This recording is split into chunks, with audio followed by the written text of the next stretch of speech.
Hey everyone, welcome back to Most Amazing Top 10. I'm your host Chaderena. Who's the biggest badass who wants to collect all the Infinity Stones?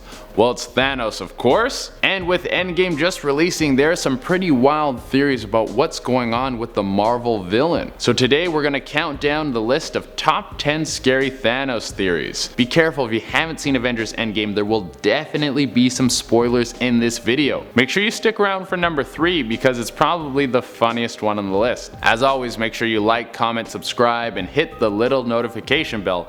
And without taking any longer, let's get into it. Number 10.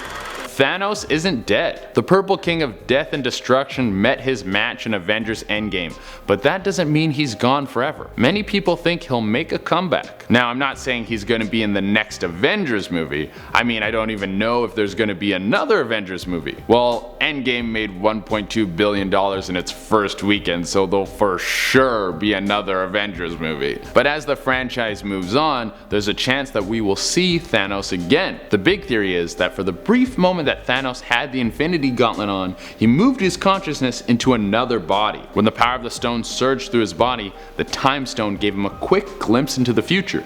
He knew he was going to die, so he used the stones for the few moments he had them to transfer his mind into another body. So somewhere out there in the universe, there's a version of Thanos waiting to take his revenge. Nebula is under Thanos' control. In Avengers Endgame, we end up with two Nebulas from different time periods in the same place. One who is the Nebula we have grown to love, becoming a pseudo member of the Guardians. The other who is a past version of herself who is still loyal to Thanos. Now the good Nebula is captured and Thanos looks through all her memories. So he would have known that it's actually Gamora who betrays him first, and then in the future Gamora and Nebula team up against him. If you haven't seen the movies, this is probably very confusing. And why are you watching this video? But what if he reprogrammed the future good Nebula to act as a sleeper agent? So in the event that he did lose the fight with the Avengers, he had a spy working with them in their ranks who could finish his plan. Number 8. Death will resurrect Thanos. If you're familiar with the comic books, you know that Thanos' motivation for wanting to wipe out half the universe is very different. He doesn't care about overpopulation or bringing balance to the universe, he's in love. In the comics, Thanos wants to collect the Infinity Stones so he can kill half the universe to impress Mistress Death, who is the personification of death in the Marvel Universe. Someone should tell Thanos that there's such a thing as coming on too strong. Well, there's a chance that this could play into the movies. Maybe now that Thanos is dead, he'll meet Death, they'll get close, and she'll be like, I only want to be with guys who are serious. And he'll be like, babe, I'm serious. She'll bring him back to life in order to receive trillions of souls in return. A pretty good deal. Number 7. Thanos won by default. Something that was brought up in Avengers Endgame is that if you remove something from its timeline, it creates a split separate timeline, unless that item is returned to its timeline from the exact moment it was removed. Time travel rules vary from movie to movie. In Looper, your past self directly affects your current self. In the butterfly effect, the smallest change of the past can drastically affect the future, and in Back to the Future, you might make out with your mom. But in Avengers, you can fix timelines. However, at the end of Endgame, there were a few things that were removed that never returned to their timeline, like Thanos himself and his entire army. How many split timelines will that create? Enough to shake the very foundation of reality and cause all existence to be wiped out? Maybe. We'll probably find out in 4 years when Avengers 5 comes out. 6. Thanos was working with the Skrulls. In the recent Marvel movie Captain Marvel, we see the Skrulls introduced as an enemy, and then later the reveal that they were actually the good guys this whole time. But in the comics, the Skrulls were traditionally evil. So it could be that there are more Skrulls out in the MCU who have been in allegiance with the Mad Titan this whole time. They want nothing more than to bring back their homeworld. And who better to do that than the guy who wants to collect the stones that hold the universe together? It would also set up the Skrull invasion very nicely. Maybe after the Skrulls see that Thanos was defeated and that some of Earth's mightiest heroes died in the process, it could be time to send in the troops and take over planet C-53. Number 5.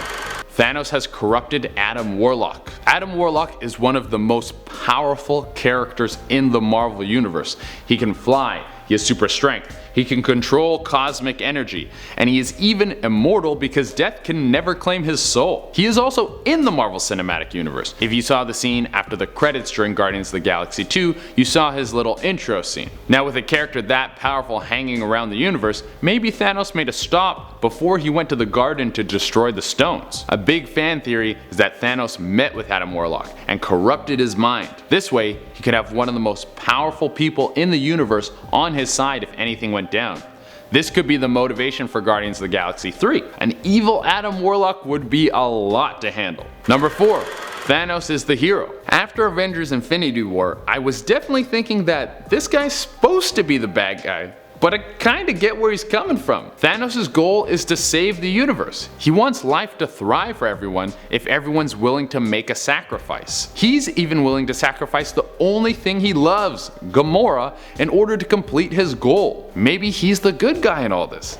Deep down in his heart, he believes he's doing the right thing. At the very least, you have to agree that he earned every last stone. And he's got to be one of the most positive guys in the universe. When he finds out his plan has failed in Avengers Endgame and he's forced to fight the Avengers again, he says, "I'm thankful, because now I know what I must do." This guy for sure has a gratitude practice. I bet he meditates and listens to Tony Robbins. I gotta say, even after Endgame, I'm still kinda on Team Thanos. Number 3. Thanos will be in the next Deadpool movie. Now that Deadpool is going to be in the MCU, there's a chance that Thanos will get a little screen time in the future. As we've already covered in the comic books, Thanos is in love with death. Something that also happens in the comic books is death falls in love with Deadpool. Now with the Deadpool movies sticking to the theme of the comic books and constantly breaking the fourth wall, and with Josh Brolin being both Cable in Deadpool 2 and Thanos, and with Deadpool making numerous jokes about the crossover, I wouldn't be surprised if we see a little Thanos cameo in an upcoming Deadpool movie. It would be pretty funny to have Deadpool face to face with Thanos being like, "Didn't I steal your girlfriend?" Number 2. Thanos resurrected villains. With the snap that ended half the life in the MCU, there's a chance that the MCU is changed forever. There's a chance that Thanos might have brought back some of the villains that had died in the MCU, or has introduced new ones. His goal was to see life thrive in the new universe. In order to do that, he might have brought some like-minded people along. This could instantly introduce some major villains into the Marvel movies like Doctor Doom. Now that Disney has the rights back for the Fantastic Four, they will for sure be working on some sort of movie. I mean, you don't spend $71.3 billion on Fox's properties just to put them on a shelf. And frankly, I would love to see characters like the Fantastic Four and Doctor Doom just introduced into the MCU. I don't want another Origin Fantastic Four movie. Who needs a third Origin Fantastic Four movie? Number 1.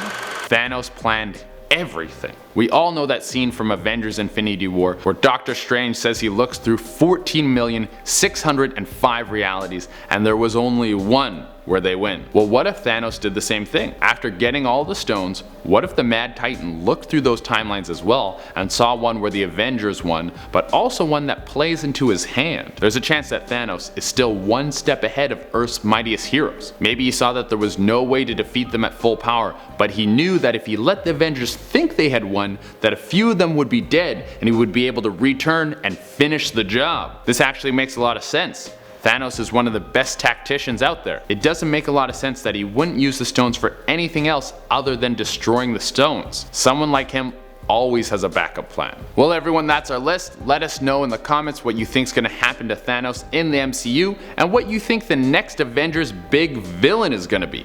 Like always, make sure you like, comment, subscribe, and hit the little notification bell. Until next time, I've been Chaderena, and I'm going to go watch Avengers Endgame 20 more times.